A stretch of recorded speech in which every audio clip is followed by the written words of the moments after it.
Back my psychology channel. तो कल की वीडियो में हम लोग पढ़े थे probability sampling method. Probability sampling द्वारा बनाए गए सैंपल में जनसंख्या की प्रत्येक इकाई के सम्मिलित होने की संभावना बराबर होती है। इसमें मूल जनसंख्या की सभी विशेषताएं और उसके आधार पर चयन किए जाने की सैंपल में होने की संभावना अधिक होती है। इसमें क्या होता है, बैसेज और प्रेजुडियूस भी नहीं आता है, लेकिन इसमें इतना बड़े संख्या में इतने बड़े लार्ज स्केल पे होता है। सबका संभावना अगर पॉपुलेशन का हर इकाई को उसमें सम्मिलित किया गया तो ये काफ़ी लंबा होता है। इसमें समय, श्रम, धन, इसकी भी खर्चा ज़्यादा होती है। तो इस सब से छुटकारा के लिए हम लोग किस चीज़ का यूज़ करते हैं, तो नॉन प्रोबेबिलिटी सैम्पलिंग मेथड का उपयोग करते हैं। तो नॉन प्रोबेबिलिटी सैम्पलिंग में शोधकर्ता अपनी सुविधा, अपनी आवश्यकता एवं लक्ष्य के आधार पर पॉपुलेशन से इकाइयों का चयन करते हैं। तो यहाँ हम नॉन प्रोबेबिलिटी सैम्पलिंग मेथड के रूप में पर्पसिव सैम्पलिंग मेथड की चर्चा करेंगे। तो पर्पसिव सैंपल क्या है, अपने पर्पस के आधार पर लिए गए सैंपल। हमारे जीवन में तो बहुत सारी समस्याएं, बहुत सारे चीज़ है, लेकिन उसमें से हमको जिस चीज़ पर करना है अपने पर्पस के अकॉर्डिंग उसको हम सेलेक्ट कर लेते हैं।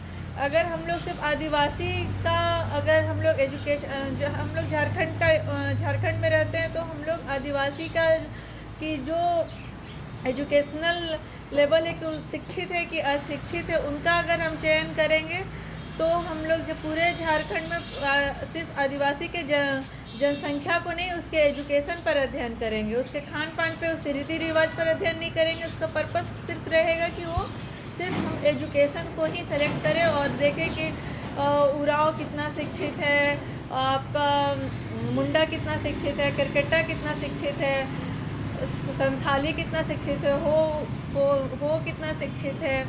तो इसका हम लोग सिर्फ एजुकेशन का ही सैंपल लेंगे, नहीं कि उसका रीति रिवाज, रहन सहन, खान पीन का सैंपल हम लोग लेंगे।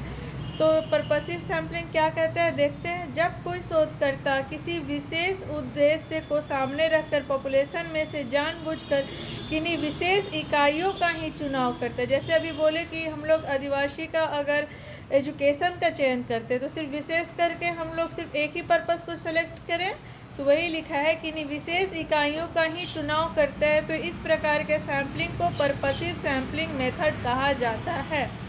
गिलफोर्ड के अनुसार purposive sample is one arbitrary selected because there is a good evidence that is very representative of total population। का क्या होता है, ये बहुत अच्छा प्रतिनिधित्व करता है। इस तरह के सैंपल में शोधकर्ता अपने शोध कार्य की आवश्यकताओं एवं अपनी सुविधाओं को ध्यान में रखकर यूनिट का चुनाव करता है।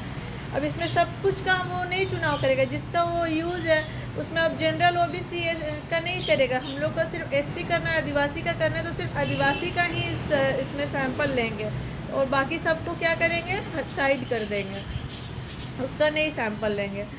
इस प्रकार के सैंपल पर कार्य करना अपेक्षाकृत क्या होता है, आसान होता है, क्योंकि शोधकर्ता केवल उन्हीं यूनिट्स पर अध्ययन करता है जो काफ़ी महत्वपूर्ण है। अगर उसको एजुकेशन पे करना है तो सिर्फ एजुकेशन को ही सैंपल लेंगे, बाकी सब बातों को हम लोग इग्नोर कर देंगे, उसका सैंपल नहीं लेंगे। साथ ही शोधकर्ता उन यूनिट्स पर अपनी सैंपल में शामिल करता है जिस पर डाटा कलेक्शन आसानी से किया जा सके। उसमें भी वो आसान करने के लिए, जिसमें डेटा आसानी से कलेक्ट हो जाएगा, उस पर ही वो क्या करता है, तो अपना शोध कार्य करता है, अपना डेटा कलेक्शन करता है। इस प्रकार सैम्पलिंग में शोधकर्ता को पॉपुलेशन की पूरी जानकारी की बहुत ज़रूरी है। अब ये हमें सिर्फ एक जगह पर अगर आदिवासी आ रहा है, मान लीजिए कि अगर हम आदिवासी का एजुकेशन का लेना है तो हम सैंपल कलेक्ट करने के लिए कोई मॉल में नहीं चले जाएंगे, वहाँ भी लोग आ रहे हैं, उससे पूछ लिए कि आप कौन से बिलोंग करते हैं, जनरल, ओबीसी, एससी, एसटी। वहाँ आप अपने कैटेगरी को कैटेगराइज करके आप सैंपल नहीं ले सकते हैं। या कोई हॉस्पिटल में चले गए, कोई रेलवे स्टेशन पे चले गए, वहाँ से सैंपल का कलेक्शन सिर्फ कर लेने पे हमारा अधूरा ज्ञान आता है, हमारा अधूरा सैंपल आता है। हम लोग पूरे झारखंड का अगर आदिवासी का एजुकेशन पे करते हैं तो हम लोग पूरे झारखंड के डिस्ट्रिक्ट में जाएंगे और प्रत्येक डिस्ट्रिक्ट से हम लोग आदिवासी जनसंख्या का एजुकेशन का सैंपल लेंगे। सिर्फ छोटे पैमाने पर नहीं ले लेंगे अपने काम को आसान करने के लिए।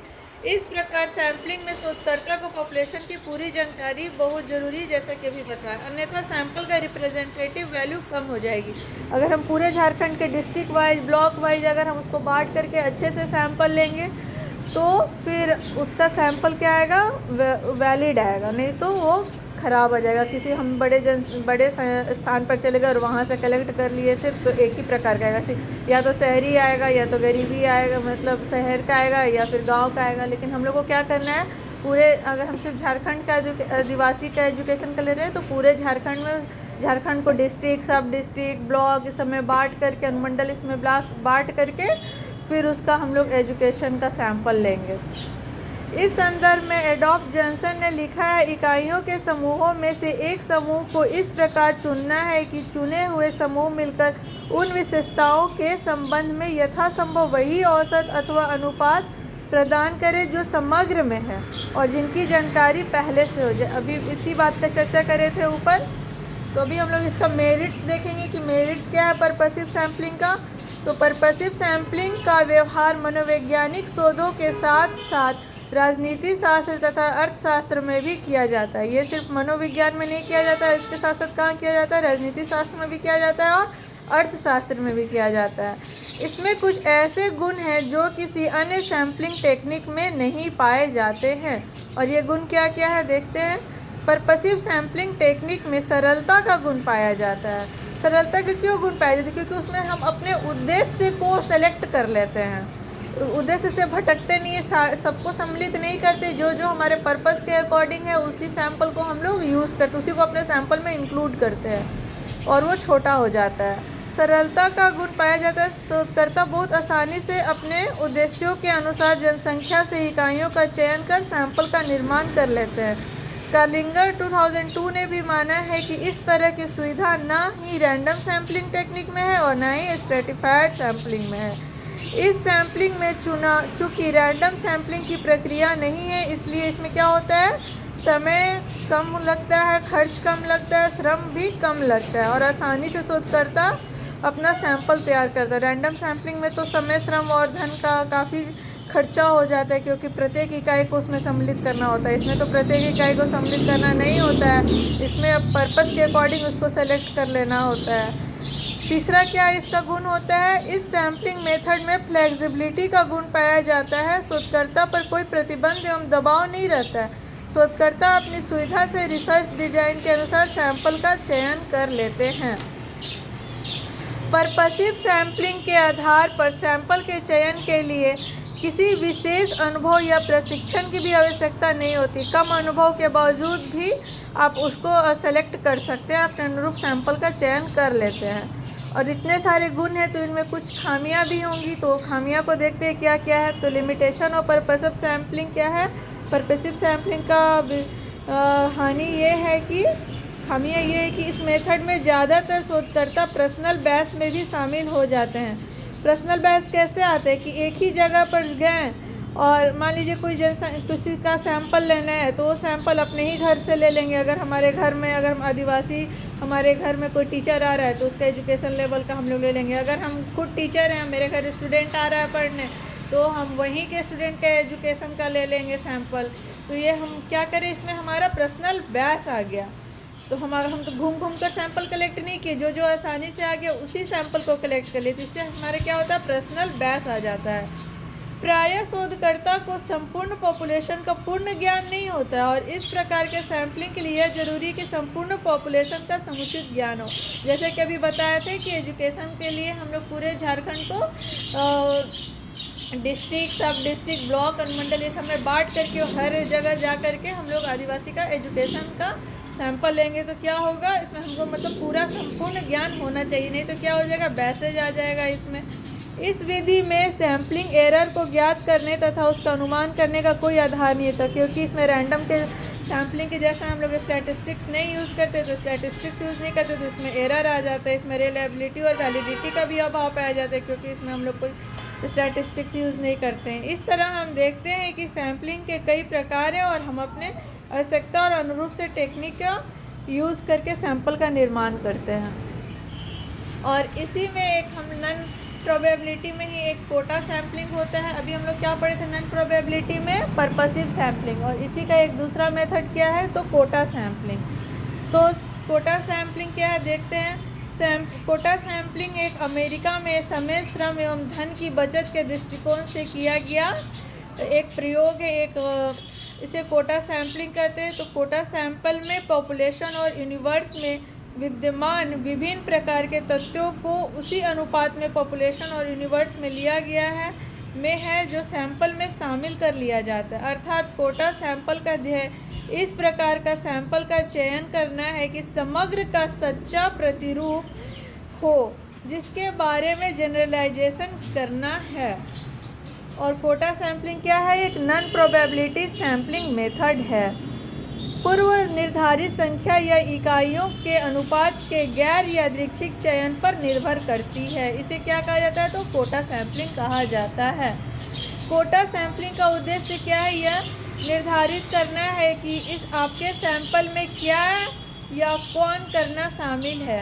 आपके सैंपल में क्या और कौन शामिल है। इसका डिज़ाइन निम्न हो सकता है: रुचि की जनसंख्या की वास्तविक संरचना, विभिन्न प्रकार के उत्तरदाताओं की समान संख्या में शामिल करें, किसी विशेष प्रकार के उत्तरदाता का अधिक नमूना लेना भले ही जनसंख्या अनुपात में वो भिन्न हो।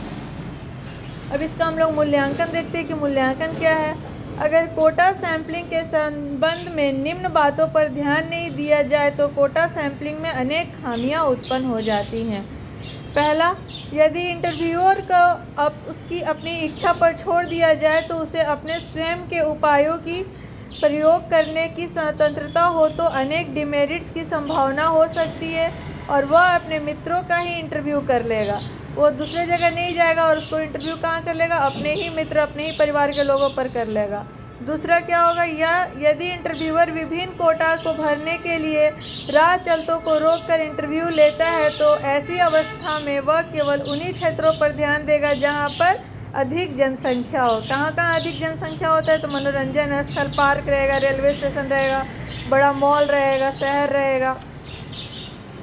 तो ऐसा सैंपल उन लोगों का अधिक प्रतिनिधित्व करेगा जो इन भागों या स्थानों में रहते हैं। ऐसी परिस्थिति में सैंपल का रिप्रेजेंटेटिव वैल्यू क्या होगा? घट जाएगा, क्योंकि इसमें तो सैंपल नहीं लिया गया, वो सिर्फ कैसा सैंपल लिया गया? अपने ही लोगों का, अपने ही एक जगह जहाँ सुविधा से ले पा रहे हैं, जहाँ भीड़ भाड़ वाला जगह है वहीं से घूम घूम कर कोटा, मतलब उसको कोटा में डिवाइड करके नहीं कर रहे हैं, एक ही जगह से सैंपल ले रहे हैं। तो इसमें ये क्या हो जाएगा? उसका खामी हो जाएगा।